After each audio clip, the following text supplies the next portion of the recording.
Humans have been inspired for a long time to feel better, perform at a higher level, and even live longer. It seems that we're finally catching up to the idea of optimizing our health and performance. This isn't something new. Matter of fact, we can see many of our primal ancestors doing it. In modern time, it goes under the term biohacking, which has rapidly grown in popularity over the last 10 years. Biohacking is the art of hacking your biology for better health, higher energy, libido, better immune system, heart health, etc. You get the point. Whether that means drinking clean antioxidant-enriched coffee with mushrooms for your brain, taking more vitamin D and omega-3 to reduce inflammation and support muscle growth, adding a bit of glutamine and collagen to your tea to improve joint and skin health, or even wearing blue blocking glasses to improve your sleep at night, there are thousands of ideas or biohacks. My personal favorite? Well, drink more water. And yes, even if it's that simple, it's still considered a biohack. It doesn't have to be anything complex.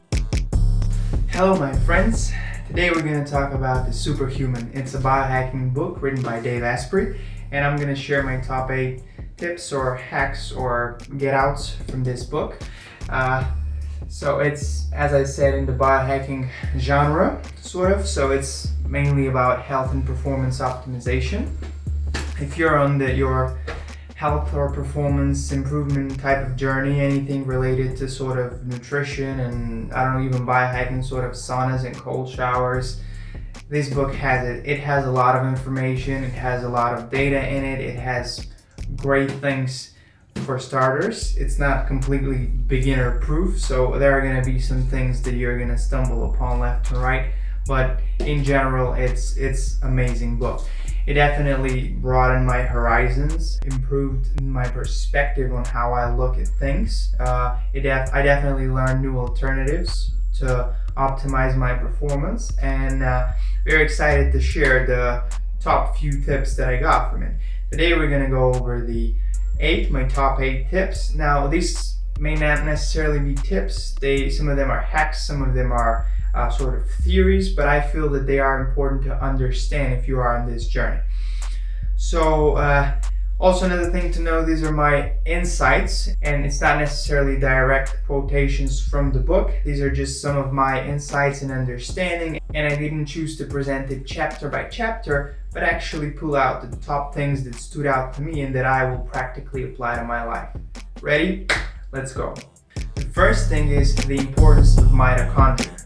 Now, mitochondria are the power cells of your body. They're actually organelles within the cell which use up oxygen to create energy. These are your energy producing and oxidative stress combating power bands, sort of. They have their own DNA, and they essentially turn food into chemically usable energy for humans, which is ATP. Now, when there's excessive stress, oxidative stress in your body, chronic inflammation increases, and this declines your mitochondrial function. Now, when mitochondrial function is disrupted, you cannot efficiently combat oxidative stress that much. So improving your mitochondrial function will make a lot of sense if you want to combat oxidative stress, which is a very anti-aging thing to do, and have more energy and be more vibrant. Now, some of the tips to improve mitochondrial health may improve red light therapy, infrared saunas, also reducing the amount of hits you get, so sort of less oxidative stress and less psychological stress overall. Other ways are aerobic training like HIIT, high interval intensity training, which can help boost mitochondrial function, proper breathing techniques, getting in a better environment where the air is fresher and cleaner, etc. Number 2, the power of gut microbiota. Now, you've probably heard about the gut microbiome and how there are good and bad bacteria. The thing is, if we let the bad bacteria grow and we feed them with inflammatory foods, this can mess up with the gut permeability and cause increased rate of toxins and acidity in our blood, which is not an optimal environment for you. On the other hand, if we work to optimize our gut through various ways, which I'll explain a little bit later, we can improve the ratio of feeding the good bacteria and have less bad bacteria in our gut. The best way to do this is by eating prebiotic and probiotic rich foods. So this will include your kefir, the yogurt and Greek yogurt, some of the green leafy vegetables, most of the nuts and seeds which are rich in fiber, etc. Now what happens is when we eat fats, our body, there's difference in the way we would absorb and digest these fats. So if we have better gut microbiome, we will turn more of these foods into shorter fatty chains, which can potentially reduce the amount of amyloid plaque or plaque buildup in the arteries, which technically means that better gut microbiome health and optimized bacterial environment will be better for heart health, and also can and may reduce the amyloid plaque buildup in the brain. Another few ways to optimize the good bacteria over bad bacteria in your gut is to reduce the psychological stresses, is to avoid smoking and excessive alcohol consumption, is to work out and be active, to check for mold in your environment and to sort of clean it, wipe it out, reduce it, and to eat more local products like veggies, fruits, and even local grass-fed or wild-caught meat. Number 3 is to eat more antioxidants. This is very easy to explain. Whenever your body takes a hit from workouts, for example, you're tearing the muscle down. Now, with workouts, you're actually optimizing your body's ability to work against these stressors. So any hits you take, like smoking cigarettes or eating inflammatory foods, these will increase the chronic inflammation in your body overall, because they provide you with more free radicals, which causes more oxidative stress, and this even leads to more DNA damage. So what happens when you eat antioxidants, you support your body's ability to fight oxidative stress, which is linked to aging. So it's sort of an anti-aging thing to do. Now you don't need to really think this in terms of like, shouldn't I work out less because then I'll take less hits? But no, during working out or doing cold showers or infrared saunas, these activities are made so that your body can improve its own ability to fight free radicals, toxins, and oxidative stress, so that after the lifting session or after the sauna, you can become more resilient to these stressors and sort of naturally produce these antioxidants and fight these stressors yourself. Some of the best antioxidants, which Dave talks about in the book, are nuts, tea, coffee, spices, and also some dark chocolate. I also love to include blueberries, raspberries, and citrus fruits like lemon or oranges.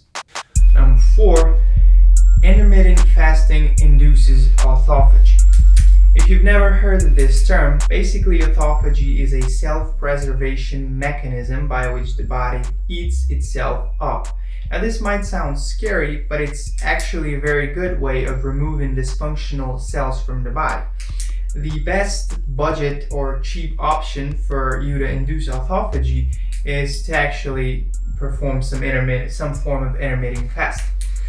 Now what happens when you don't eat and when you don't have enough glucose or sugars or fats in your body is going to get better at eating out those junk cells, those dysfunctional cells that would otherwise be just an extra mess or provide extra inflammation for your body.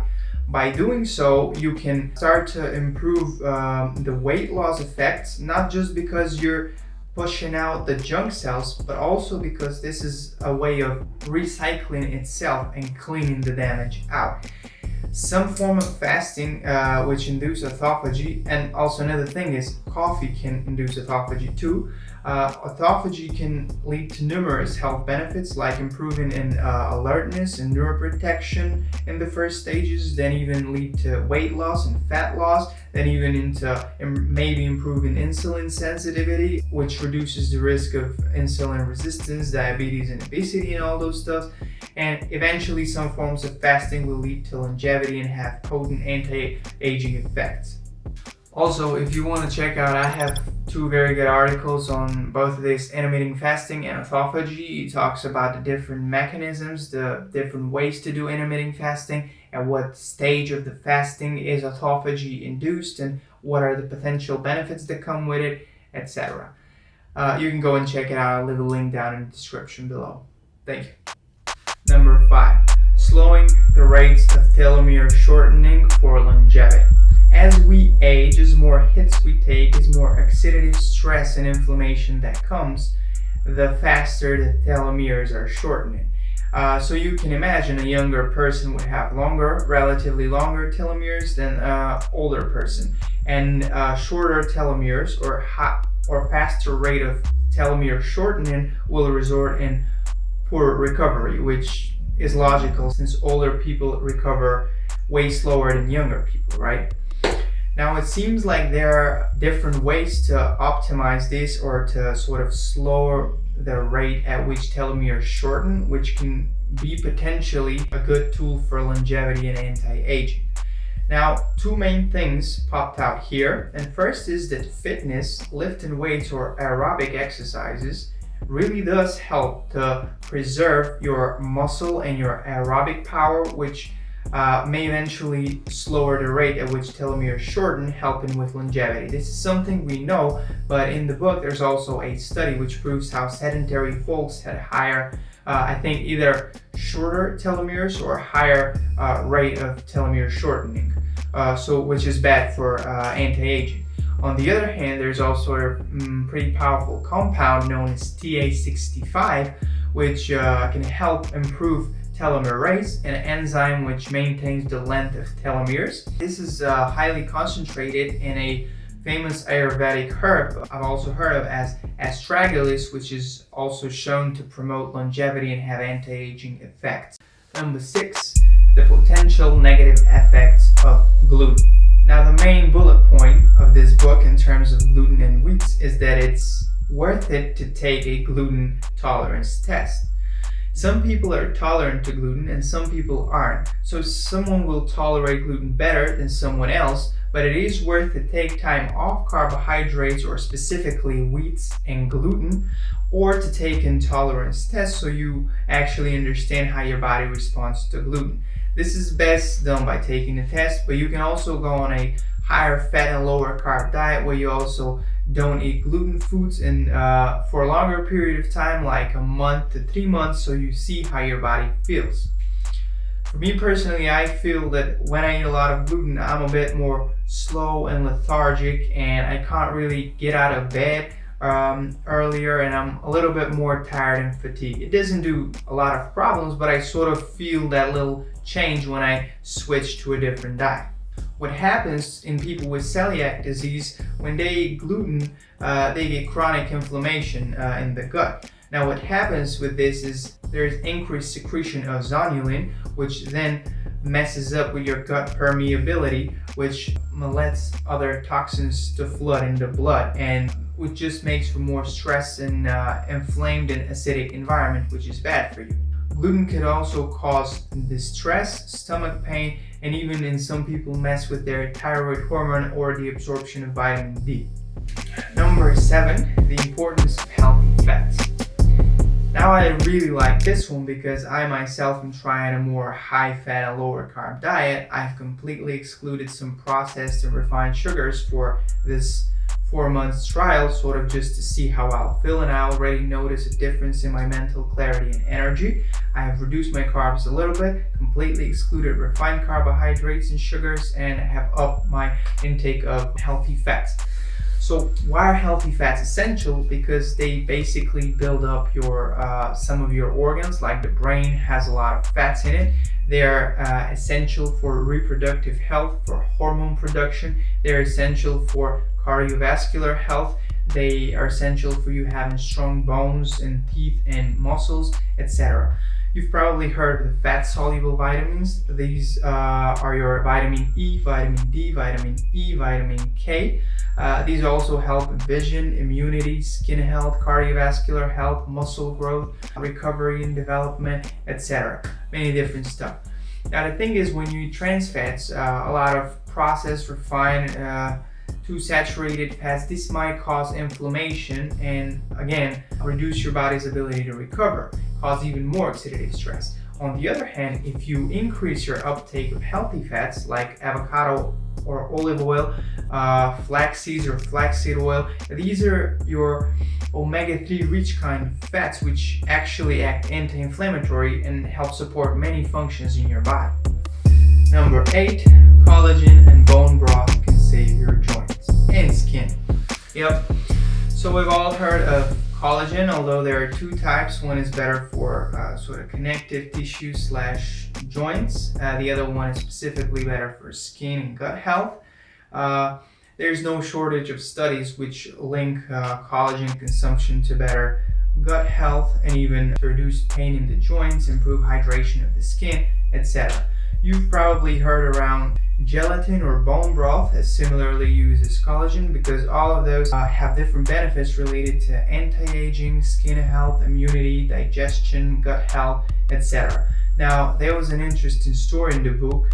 He said that according to a Chinese friend of his, he was offered to eat pig's ears as one of the richest sources of collagen, and he immediately felt better and joint pain was improved the day after.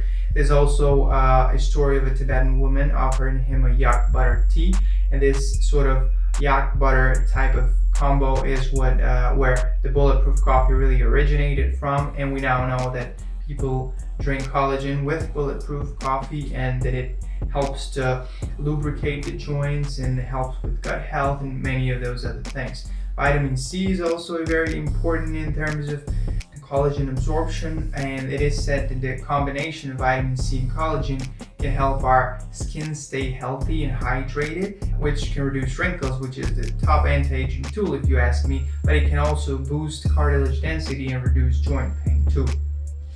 Okay, for the conclusion, we're going to go over the top 8 tips or hacks or theories, if you will, of this book. I recommend everyone checking out this book. If you're in your health and performance optimization sort of journey, you can go to vitalcent.com/biohacking. This book probably going to be somewhere around there. This video took a little bit longer than I expected, so let's hit the 8 points. First one, mitochondria are very important power energy cells that help us combat oxidative stress, hence why optimizing their function is very important. Number 2, increasing the gut bacteria in the gut microbiome through prebiotics and probiotics may reduce plaque buildup in the brain and capillaries. Number 3, consuming more antioxidants can help your body fight off free radicals and oxidative stress that comes with it, potentially speeding up recovery and reducing inflammation. Chocolate, coffee, tea, spices, berries, just eat more of those. Number 4, intermittent fasting is a great way of stimulating autophagy, a self-preservation mechanism that can enhance longevity by removing dysfunctional cells from your body. Number 5, the speed of telomere shortening dictates the speed at which you age. Astragalus, which has high concentrations of TA65, might reduce the speed of shortening, which may promote longevity. Also, exercise is a great habit if you want to live longer. Number 6, gluten can have negative impact on your gut health, mess with gut lining permeability, and increase inflammation. It is worth to take a gluten tolerance test. Number 7, healthy fats are essential nutrients needed for immunity, reproductive health, recovery, brain function, bone strength, vision, skin health, and many more. Eat your avocados, nuts, and olive oil. Number 8, collagen and bone broth can save your joints, increase cartilage density, improve gut microbiome, help with skin hydration and repair. Use them as your anti-aging tool. Thank you a lot for watching this video. Give me your likes, give me your comments. Let me see what you want to check out next. Go to vitalcent.com/biohacking to check out more performance optimization and health optimization related content. And click the subscribe button. Research has shown that 74.5% of people who subscribe and consume my content are more likely to live longer. Thank you again.